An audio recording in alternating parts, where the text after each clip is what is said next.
This is the Nancy Stevens Lifestyle Show here on the New Horizon Radio. Hello and welcome to the show. I'm Nancy Stevens and this is the Nancy Stevens Lifestyle Show. And coming up on today's show, it's a real mix of thought-provoking, nostalgia and a little bit of fun. I've been watching Mother's Pride, beautiful homegrown movie at Cineworld starring local boy Jonno Davies and peering into the incredibly unsettling world of Louis Theroux's The Manosphere.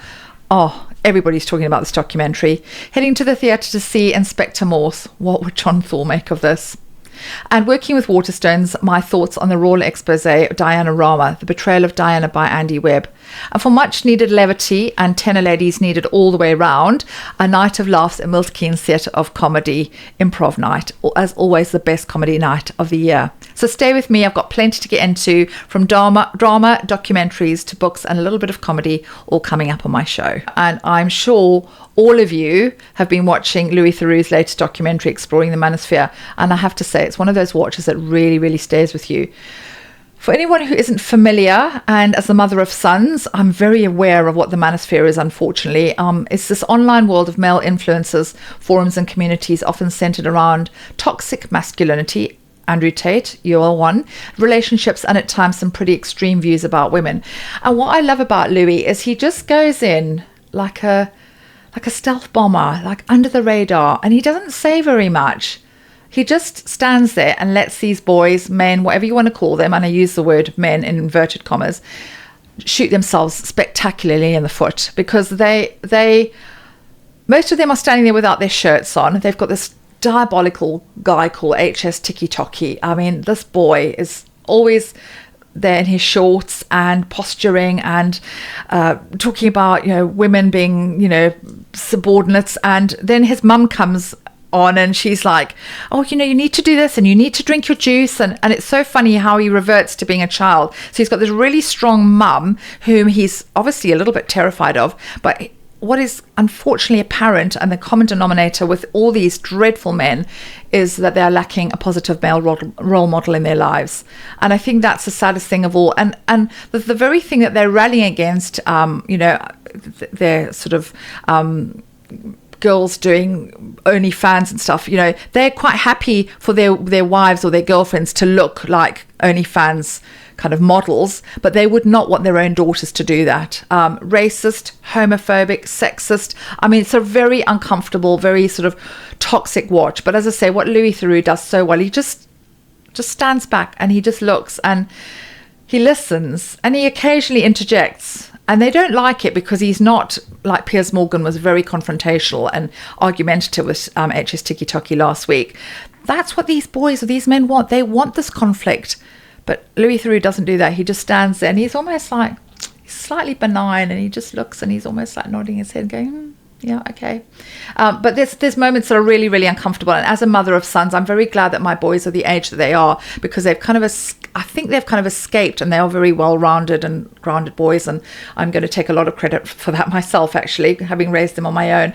But, this generation, this younger generation, is much more difficult, and I'm very glad that sort of they're 10 years ahead. But I really, really worry for our younger boys who are sort of having to deal with, this infiltration of toxic masculinity, and it's absolutely prevalent. It's absolutely everywhere. So it's a really uncomfortable watch, as I say, but it's a really important one. It's very, very thought-provoking, a real conversation starter. I mean, everybody's talking about it. I mean, I've never seen a documentary so well documented, actually, on social media. So it's done its job, and I think it's highlighted the fact that this is going on, and that we need to sort of be mindful of, make sure that our boys are well looked after and guided in the right direction, and have a strong role model, whether it's a teacher or an uncle or a friend. But if you don't have that father figure in your life, unfortunately, this is sometimes what can happen.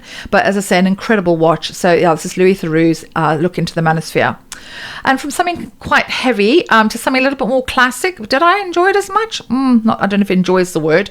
Inspector Morse at Milton Keynes Theatre. I was really, really looking forward to Inspector Morse at Milton Keynes Theatre. I was a massive Inspector Morse fan back in the day. I loved John Thor's portrayal of Morse, sort of curmudgeonly and grumpy, and I don't know, the way that he played Morse was so kind of measured. and it never felt like he was acting. He was Morse. And I must admit, when Morse was no more and it became Louis or Endeavour or whatever they call it, I stopped watching it, because for me it was all about Jonno Davies' portrayal. This production at Milton Keynes Theatre, Inspector Morse, The House of Ghosts, I mean, I don't like to criticise, but I'm going to. It really, really was one of the most disappointing things I've seen at Milton Keynes Theatre in a very, very long time. The whole production felt very, very stilted. It didn't translate to the stage. It was overly long. I didn't care about the characters. The acting was very hammy. It just felt protracted. It felt that was nearly 2.5 hours. It was just so long. I mean, we were falling asleep. I mean, just not engaged at all. As I said, very unlikable characters. I mean, to be honest with you, it opens and it's a Shakespearean play being performed, and I sat there for the first good 10 minutes. It was 10 minutes of dialogue of Shakespeare, and I'm not a Shakespearean fan at all. And I thought, my God, have I come to see the wrong show? That has happened to me before. But it was 10 minutes of unnecessary dialogue. And then, the hero's doing his posturing on stage, as you do in a lot of Shakespeare. I think it was Hamlet. And then Ophelia comes on, and then she dies spectacularly on stage. And it's all very dramatic. But I actually, right from the get-go, I just didn't care. They irritated me. I got the ick, and that was it. I tuned out. So I really wanted to enjoy it because, as I say, I was a huge fan. Morse on screen was incredible. And, if you want to watch these shows back on ITV, it's a masterclass in acting, just a brilliant detective series. But I didn't get the sense of the sort of beautiful brooding Oxford that you saw in Morse. And I was just super disappointed. And I think everybody else around me in press agreed. Although I saw lots of older people there who really enjoyed it. They came out, they said they absolutely loved it. So it's horses for courses. It wasn't my cup of tea, unfortunately, or not my pint of beer, because I know Morse liked a pint. But Inspector Morse is touring the country. But yeah, super, super disappointed. But from crime drama to something a little bit lighter, I've also been watching Mother's Pride, which was on at Milton Keynes Cineworld, a warm, joyful, homegrown British comedy, and with characters that you feel like you already know. And a couple of weeks ago, I saw with my boys for Mother's Day the wonderful, wonderful Mother's Pride at Cineworld. And as I say, it was just the most heartwarming British film I've seen in a very long time. It was just lovely to go with the boys because the title Mother's Pride, and I'm very, very proud of my boys. I think it's just one of those really special British movies that feels so full of heart. I sit around an ailing pub full of sort of heart and humour, and that kind of wonderful sense of community where everyone knows your name and probably your business as well, actually. And it comes with a proper all-star cast. It really does. You've got Martin Clunes, very fresh from a very different portrayal, as I said a couple of weeks ago, from Wuthering Heights, where he's very sort of dark and brooding and a very, very unpleasant character. But he's he's proving his versatility as the pub landlord who's got his head firmly in the sand about because the pub is failing and he just doesn't want to know. So yeah, everything else around him is kind of falling apart. There is our very own Milton Keynes boy, Jonno Davies, who's last seen lighting up the screen in Better Man, the Robbie Williams biopic last year. And Jonno Davies has got such a luminous presence on screen. He comes back as the prodigal son, the failed pop star, comes back with his tail between his legs, but he's got such wonderful screen presence, and I'd love to see him in more shows or more movies, because he just lights up the screen. He really, really does.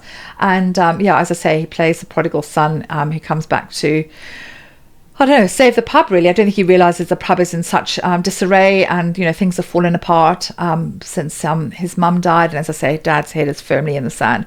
But a wonderful portrayal. And James Buckley, oh my goodness, from The Inbetweeners. I mean, if you, like me, grew up loving The Inbetweeners, he's absolutely proves that he's still got it. I mean, think sort of sharp one-liners, a healthy dose of sarcasm, and a Paul Weller haircut that deserves its own Instagram account. It really is fantastic. So he's just got that really dry humour that is still there. Just proves that he's, in The Inbetweeners wasn't sort of a one-hit wonder at all. And yeah, he's fantastic in this. He really, really is as well. So throw in the mix as a little bit of pub rivalry, a love story, and disco Morris dancing. I mean, who'd have thunk it? You have to just see it for the disco Morris dancing. I mean, they say Morris dancing is one of those 3 things in life that you shouldn't try. Yeah, well, disco Morris dancing, maybe you should, because it looked like a whole heap of fun, actually. But it was very warm, very chaotic, and very British, and I absolutely loved it. And it's still on at Cineworld. Really, really recommend you go and see it. It's a really homegrown movie, and it's an indie movie, and it's doing really, really well at the box office, and it's so wonderful to see independent movies doing so well. So Mother's Pride at Cineworld. And staying with real life stories, but in a very different way, I've also been reading Diana Rama, The Betrayal of Diana by Andy Webb, a fascinating look at the story behind the headlines. It's a book that revisits the story of Princess Diana and asks whether the people and the institutions around her really protected or ultimately betrayed her. I think if you're fascinated by the story of Princess Diana, and let's be honest, most of us still are, I mean, all these years later, this book takes a sort of a look behind the headlines as one of the most scrutinised lives in modern history.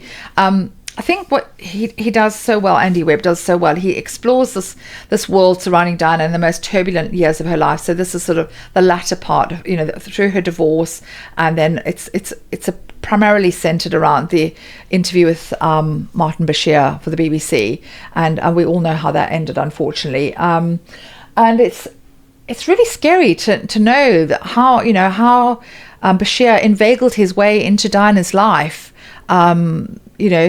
through fair means or foul. It was foul. He what he did was illegal, immoral, and it actually ultimately probably led to her death, because it sent her into a spiral of paranoia. Obviously, after that, she got involved with Dirty Al Fayed, and she wasn't protected. So it was really sad to see. You could almost see it happening, because I didn't realize. I mean, we all know how much the paparazzi hounded her, particularly in the last years of her life. But you can sort of see that after the sort of the portrayal of her on the BBC, people just wanted to know more about her, because she had sat there and she had sort of opened up, and people felt that they knew her even more, and that's why she was called the People's Princess. And she wasn't exempt from blame. She did court the press. She did love the publicity, but there was also the darker side to it. And the Bashir interview was something that should never have happened. And the head honchos at the BBC never actually, unfortunately, got kind of prosecuted. I don't know if that's the right word for it, but certainly nobody was held accountable, I don't think, when you read this book. Obviously, it's Andy Webb's opinion. It's definitely worth a read. Very sort of good investigative journalist. I really, really enjoyed it. But after this, I definitely needed a laugh, so I headed to Milton Keynes Theatre of Comedy Improv Night, which brought much needed lightness and a lot of fun. I'm very lucky. Twice a year I get to go to Milton Keynes Theatre of Comedy Improv Night, which is basically Whose Line Is It Anyway, but on our doorstep. It's called Whose Turn Is It Anyway? And it literally is that. It's the most brilliant improv. They've got 4 or 5 players who get up on stage. They're given a topic there and then, and they have to do their thing. And as I've always said, I think comedy is the hardest art form. Making people laugh is such an art form. It's such a gift. And to improv, but you've got absolutely no idea what you're going to say or what's going to come out of your mouth or what the audience are going to shout at you, for you to sort of carry out as an act is incredible. I think it is just genius. And I think when you watch big comedians, they rehearse. It looks effortless because they've rehearsed, and they do they do sort of nights in smaller venues just to test their material. So nothing Michael McIntyre or, I don't know, any of the big comedians whose names have completely escaped me for some inexplicable reason, do is spontaneous or improvised. It's all rehearsed, but what they do so well is they make it look like it's improv. What this does, this is improv. This is pure unadulterated improv, and they stand up there and it's absolute carnage, but it's such a brilliant night of the year. Honestly, twice a year, Milton Keynes Theatre of Comedy do this incredible night. I always say when I'm doing my reviews afterwards, a tenor lady was definitely needed, because you're laughing so hard, it's proper belly laugh, face is aching, and it's very rare that you get that. I mean, you might go and see something amusing at the theatre or comedy, but nothing that is just non-stop laughter. And if you're easily offended, I would say do not go. It is not for the faint-hearted or the woke of you, because it's not very PC, but it's a fantastic night out. Absolutely love it. So they're going to be doing another one in October, so visit Milton Keynes Theatre of Comedy to see the next date. I think it's the end of October. They're also doing a Lower Low in November, which will be incredible. I've seen their portrayal of a Lower Low at the Archers Theatre. I think it was during lockdown, actually. Phenomenal, absolutely brilliant. That I cannot wait for. I loved a Lower Low back in the day, and I know they will do it justice. They're also taking part in Milton Keynes Festival of Comedy, which I think it's the first one we're having actually this July. So again, look out. The dates for that are all over social media. I know Comedy Car involved with that as well. So really, really exciting. But if you love a good laugh, I really recommend going to their next night out. That's Milton Keynes Theatre of Comedy. But that's all we've got time for today. As usual, it's gone really, really quickly. Thank you so much for joining me. It's been lovely sharing the craziness of the last few weeks with you. Next week, I have more book news and you can shake a stick at, as I've got Flora Rees, who is the manager for Milton Keynes Literary Festival. And she's the most incredible bookworm, one of the most interesting guests I've ever had. So if you love books, please do tune in next week, and we'll be finding out a little bit more about Milton Keynes Literary Festival. But until then, I'm Nancy Stevens. Take care, have a wonderful week, and thank you so much for listening.